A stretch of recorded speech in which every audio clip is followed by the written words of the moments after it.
one. I know we got to get to this next segment, but it's funny because people keep saying Woodward Sports is starting these rumors. Or Woodward Sports is definitely not. What rumors? Definitely not. A beat writer was the first person that we saw do this, and we covered it. And then Albert Breer. I promise you, he's much further up on the food chain in the sports world, or at least in the NFL world, than Woodward Sports. So, but we got to talk about it because there were some interesting things that went on socials with Jameson Williams and his account, not following things, posting cryptic message, liking stuff on Woodward Sports though. For a long time now, for about what, 2-3 weeks. Absolutely. You want to say we covered this when Mike Payton of A to Z Sports first put out a report, and he is a credentialed Lions beat reporter, that it's a potential the Lions trade Jameson Williams on draft day. And we covered it. We gave our opinions on it. We all think it is crazy. I don't believe it should happen. I believe that J-Mo is a game changer who has another level to go. I really do. With this, his ceiling, I don't believe is reached at all. But then it doesn't die down. Now you have Albert Breer with some interesting things to say as well. Well, yeah, and My man Flannel's on one dog. no. Oh, I'm sorry. That was not professional. But no, Albert Breer. He's a big name in NFL circles, and he reported that there's rumblings, at least in NFL circles, that Jameson Williams at least is a possibility as somebody who could be traded by the Detroit Lions. And honestly, and just for some context, the deadline to pick up a fifth-year option is May 1st. So a lot can happen between now and the draft and then a couple days after that, because I don't think that in a perfect world anybody wants to trade J-Mo, but I don't know what is going through the mind of the Lions front office or even Brad Holmes, because in my opinion, and I've said this, as somebody who has been branded as the face of J-Mo hate, probably in all of Detroit sports media, I don't want Jameson Williams traded. I think that it would be much more advantageous for the Lions to just, this year he's making no money, pick up his fifth-year option, which is more money but not crazy amount, and just go for it in these next couple of years while you've got so many other great players on rookie contracts like Jahmyr Gibbs, like Jack Campbell, like Brian Branch, like Sam Laporta. And just, this is a time where you really have the window. And to me, Jameson Williams will play a big factor in whether or not the Lions make the Super Bowl and win it this year. I guess, and I hate to even bring this up because this all might be a whole lot of nothing, and I'm not trying to say that Brad Holmes is doing this, but I think when it comes to pet peeves in terms of fans' mindsets, I don't want to be that guy that's planning the Lions multiple Super Bowls before they even win one. And I think as much as you could probably find someone like a Matthew Golden and he would be a pretty fine receiver in the future, Jameson Williams just has that ceiling. And you actually saw him in his third year. Why don't I ever talk smack about Jameson Williams anymore? Because he had 1,000 yards a night to get his jersey. And next year, hopefully there's no suspensions. Hopefully he's even better than what we've seen him. And if Jameson Williams is better than what we've seen, then you've really got yourself like a 1 and 1A or a 1A and 1B in terms of having arguably the best receiving duo in the NFL. So Jameson Williams, in my opinion, as the J-Mo hater, trading him should not even be a thought in Brad Holmes' mind. Yeah, that's where I'm at right now. I do believe that there's another level for him. You saw what happened when he gets a full off season, when he's able to lock in with Jared Goff, when Teddy Bridgewater got here and was able to mentor him, and he talked about how much this helped as well. Even when I look at some of our guys, that Cade Cunningham stepped into that next level that a lot of people didn't know if he had. Obviously, we were locked in at the ground level, but what helped him get there, it was an aspect of him being able to have a full off season to train. It was him having an aspect to get used to what the NFL was like. It was him finally getting the right aspect of development around him. When they got Jared Jack here, that started to really help Cade Cunningham's development. When they got Teddy Bridgewater with J-Mo, we see that really started to help his development. And then when you put it all together, the full offseason, locking in with Jared Goff, you getting the people around you that can really help you understand this game that much more. And not just the game, they kept talking about Woodward. Growing up. Now you have a full cast of people around you because you're outside of your base. In college, you got a nice circle around you to help you. At home, you got a nice circle of people to help you. Here, still as a young dude. He just needed some people to help him, and the Lions confirmed that. And when they got all of that support system right around J-Mo, we saw this guy go from what some people thought was pedestrian to one of the league's best game breakers. And I do believe going into next season, there is more for J-Mo at the top. He's a player that rides on not just his skill and his talent, but also his confidence. And as we saw J-Mo do more, we saw J-Mo get more opportunities and come through. That's where I do believe if you obviously you go out there, I believe you give this year with J-Mo. You see exactly 100%. how far he pushes his value, and if he proves to be one of those special game-breaking wide receivers, not just wide receiver, who, okay, can we find somebody to go out there and try and catch some passes and stretch the field? Yes. Jameson Williams does so much more than that, though, and the defense has to keep an eye on him. The defense has to be honest to him, and I do believe it opens up so much, especially when you're talking J-Mo on the outside, Amon-Ra across the middle of the field, and a play-action pass with Jahmyr Gibbs out the backfield. Your defense has to make it. The Bears, think about when we were playing the Bears in their stadium last year and the long pass out to Jameson Williams. It was off of a play just like that. And that's where in the safety bit on the play action. And J-Mo is fast enough that even if you make a mistake sometimes, he's going out there and he has the opportunity to effectively minimize all of that. And that's where I'm like, well, you know what? If he's flashing this stuff right now, just at the cusp of them saying he's figuring it out, I do believe there's so much more for the Lions to get out of J-Mo. Well, I was going to say, would anybody be shocked if, and this is obviously barring him staying healthy, knock on wood, if next season Jameson Williams had a stat line of 70 receptions, at least 1,250 yards, and at least 10 touchdowns? Would anybody be shocked at that? No. If he does that, assuming everything else is humming at least about the same level as it was last year, that's the best offense in football. That's a Super Bowl favorite once again. And I just don't think there's any world where taking that off the team, at least for these next couple of years, while he's still cheap, is advantageous. For the record, Brad Holmes may not do that. I mean, he may. I wish there was more from him about shooting down these rumors, but I don't think Brad Holmes is going to do it. I think he understands as much as we do that when he's up to actually get an extension or a free agency contract with another team, he might be making $30 million a year. So right now, especially next year, you've got somebody with one of the highest ceilings of any wide receiver in the NFL on an extremely affordable deal. So if I'm Brad Holmes, in a Super Bowl window, 100%. I am picking up that fifth-year option right now, and I'm writing it out these next couple of years. And I'm not saying for sure that he's going to be one of the guys that Brad Holmes extends, but what have I always said? If J-Mo can help, along with other players, the Lions win one Super Bowl in the next couple of years, you can do whatever the F you want moving forward because you would have reached the mountaintop. Exactly. That's where I'm at. If he goes out there and proves to earn an extension, even if the Lions cannot afford it, then the Lions probably did some damage in this next season. And that's where I'm like, go out there and let this boy push that ceiling as far as he can, because it's only going to help this team. It's only going to help Jared Goff, who proved he can push the ball down the field if you get him somebody who can go down there and grab the ball. And shout out to Matthew Broder. One of our Woo Crew brothers in the chat. He says, and let's remember, he was piggybacking on the aspect of the team, the camp, the development, and the mentorship that they now have around J-Mo. He says, and remember, he has a new wide receiver coach in Scotty Montgomery. Talk about the perfect mentor for him on and off the field. Well, and that's where, as much as I'm not as big of like a culture guy as some. Clearly. I'm more right. Everybody knows that. KG, I'm more you of weren't like here for the what first you part. can do on the field. However, Jameson Williams is one of those guys who has had some missteps off the field. Whether you want to call it overblown, he did get suspended a couple of times. So having a good mentor, I think, almost is specifically good for someone like J-Mo, who unfortunately does have a track record of missing games because of immaturity, missteps. Not saying he's a bad guy, but having a good mentor for J-Mo, it's just when you have that kind of track record, it matters.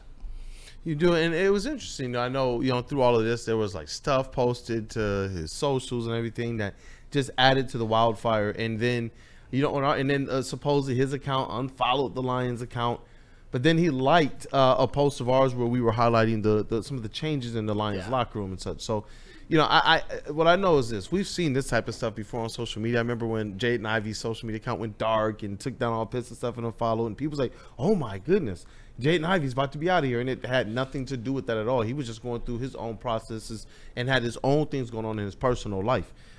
You know, the one thing that I love about this situation is that at least the player in Jameson Williams has consistently stated his love for the city and has supported the city, has gone out there and worked to get better rather than to cave and to crater to a lot of the negative slants that a lot of people had towards him and some stereotypes, if we want to be honest. And that, to me, is all you can ask out of Jameson Williams. He stepped up and, like you said, you're like, bro, I had to get his jersey.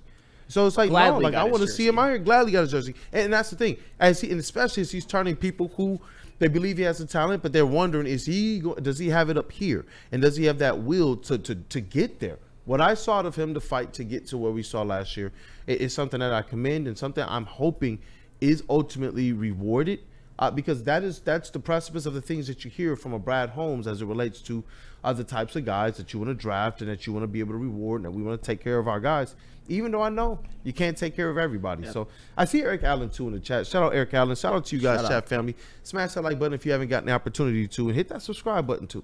Eric Allen, I just don't understand trading J-Mo now after he finally broke out last season and going through the growing pains in his first 2 seasons, only to trade him away. They're picking up his option. Well, and that's the thing. And I don't want to sound like I'm copying takes, because shout out to the flagship, by the way. Mike Valeni is singing a very similar tune to what I am. It's that if the Lions do trade Jameson Williams, I'm not saying that the Lions can't win the Super Bowl next year. I'm not saying that they won't win the Super Bowl next year. But what that would tell me, and I agree with Valeni almost 100% on this one, is that they're trying to plan their second parade before they even get their first. I don't give a damn about extensions or anything like that. All I know is that I have Jameson Williams if I'm the Lions for 2 more years cheap.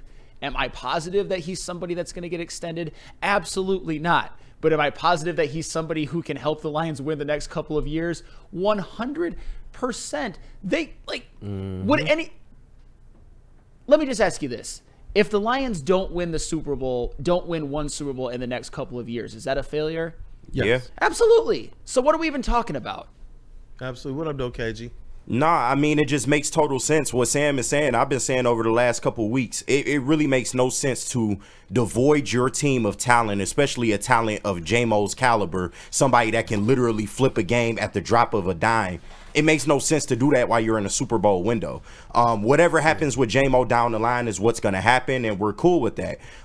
You know, we may be able to afford them, we may not. Things change year to year. The cap is going to continue to go up. There's going to be some players that we think will be on this team in 2 years that won't be. So there will be money available. It's just, are they willing to pay J-Mo the type of wide receiver money that he could possibly make? We're talking maybe around 30 to 35 million per if he goes out there the next 2 years and really just kill. No, but we don't have to worry about that right now. Let's cross that bridge when we come to it. Definitely. Shout out JB there for that. Shit. KG. That's the worst angle of me ever. well, KG, I guess but the people, and the people get KG. If the people want KG, the people get KG. I guess, man. Absolutely. But and I see Terrell Lamar. He says, "Why are we talking about trading J-Mo?" Brad Holmes didn't say anything about J-Mo being traded because it's been official reports from literally reporters inside the room, and then it started to spread to the national reporters like Sports Illustrated's Albert Breer. They're stating that people close to Lions circles are giving them some of this information. People close to the situation.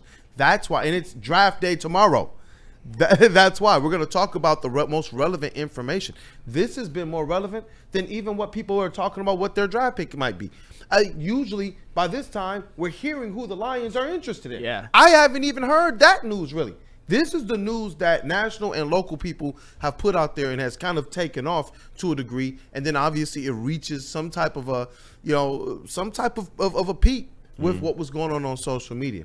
I see some people as well wondering, how much of this could be posturing. And I believe Brad Holmes during these draft seasons, none of us know what he's going to do. We all have our theories, and we even have things that we think are trends. And even some of the reports, we go in and we realize, man, those couldn't have been further from what actually went down. Right. Like, there's been players that they drafted, players they traded up for, that they didn't even really show a lot of interest in throughout the draft process.